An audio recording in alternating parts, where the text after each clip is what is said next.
welcome to Story Time with me, Liz. As always, it's lovely to have you with me today, wherever you are in the big wide world. Thank you for choosing Story Time. How are you feeling today? Oh, good. I'm very pleased to hear that. And yes, I am feeling good too, although I'm feeling a bit cold. That's why I've got my thick jumper on because we're moving into winter now. Well, today we're going to be reading this story. It's another story about Willy the chimpanzee. Now, what is Willy doing on the front cover? Can you tell me? Yes, well done. Good looking.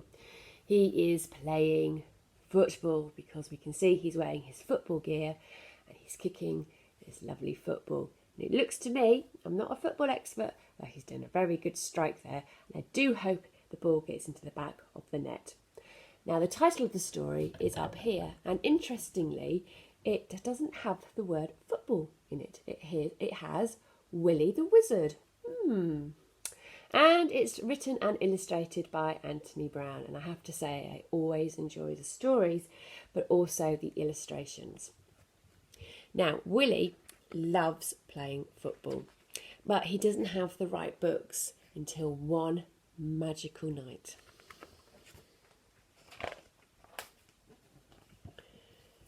Willy loved football, but there was a problem. He didn't have any boots. He couldn't afford them. Willy went eagerly to the practice sessions every week. He ran and he chased and he harried, but no one passed the ball to him. He was never picked for the team. One evening, when Willy was walking home past the old pie factory, he saw someone kicking a ball around. The stranger was wearing old-fashioned football gear, like the clothes Willy remembered his dad wearing. But he was good. Very good.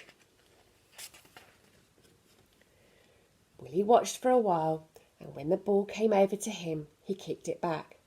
They played silently together, passing the ball to and fro. Then the stranger did something very odd. He unlaced his boots, took them off, and without saying a word, he handed them over to Willy. Willy stared at them with wonder. When he looked up, no one was there. Taking great care not to step on any of the cracks in the pavement, Willy carried the boots home. He cleaned and he polished them until they looked like new. Then he went slowly upstairs, counting every step, 16. Washed his hands and face very thoroughly and brushed his teeth for exactly 4 minutes. Put on his pyjamas, always the top first, always with 4 buttons fastened, used the lavatory and dived into bed. He had to be in bed before the flushing stopped, for who knows what would happen if it wasn't. Every morning he repeated all the actions in reverse. Every morning.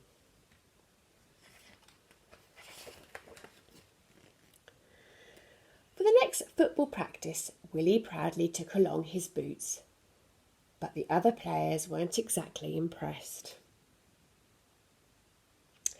Until they saw him play.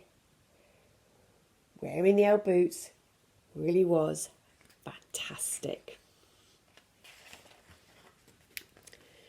When the captain pinned up the team for next Saturday's match, Willy could hardly believe his eyes. He was so pleased that he ran all the way home, being very careful not to step on the cracks. Every day Willy wore his boots and practiced shooting, dribbling, passing and heading. He got better and better. Willy was sure his boots were magic. Every evening Willy wore his boots and went back to the old pie factory. There was something curiously familiar about the stranger which had made Willy want to see him again. But he was never there. On Friday night, Willy went through his usual bedtime routine.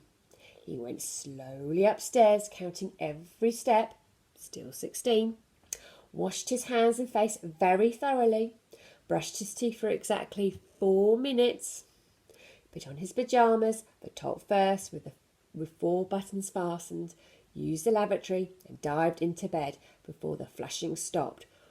Phew! But Willy was too excited to sleep. Even when he drifted off, he spent an uncomfortable night dreaming of disasters. In the morning, he woke up with a start. It was 9:45 and the match started at 10. He leaped out of bed, threw on his clothes, raced down the stairs and dashed out of the door. Willy ran all the way to the football ground. When he got there, the other players were already changed. The captain threw Willy his kit and he put it on. Then an awful thought struck him. He had forgotten his boots. Someone found him another pair. "Oh, you don't understand," he said. But the team had already gone onto the pitch. The crowd's roar turned to laughter when Willy emerged from the dressing room. Willy grinned, but inside he felt angry. The game started. Willy was amazed how fast it was.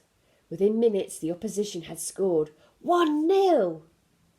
From the restart, the ball shot out to Willy on the wing.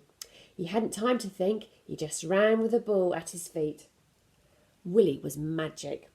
The ball seemed to be attached to him by an invisible thread. He dribbled past 3 opponents and sent in a perfect cross. Goal!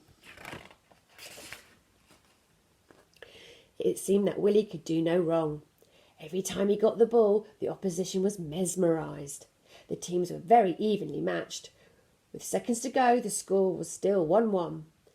The ball was passed to Willy in defence. He beat one player, then another, and another, and another, until he got past the whole team. Only the goalkeeper to beat. The keeper was huge, and the net looked tiny. Could Willy do it? He could! The crowd was spellbound as Willy conjured up the perfect shot. Goal! "Willy the Wizard! Willy the Wizard!" chanted the crowd. Later, on the way home, Willy thought about the boots and the stranger, and he smiled. Oh, I wonder who the stranger was that was so kind and generous to give him those magical boots. I think also those magical boots gave Willy a lot of confidence. So when he got onto the football pitch, he was able to feel ready and prepared to take on the other team and score that wonderful goal. Let me know your thoughts on who you think that magical stranger might be. Leave a comment below and don't forget to like the video, because that way the video gets shown and seen to other people on whatever social media platform you choose to use. Thank you for choosing this story. I do hope you enjoyed it. And we'll see one another soon, I'm sure. And until then, take care, look after yourself and one another, and keep smiling. Bye for now.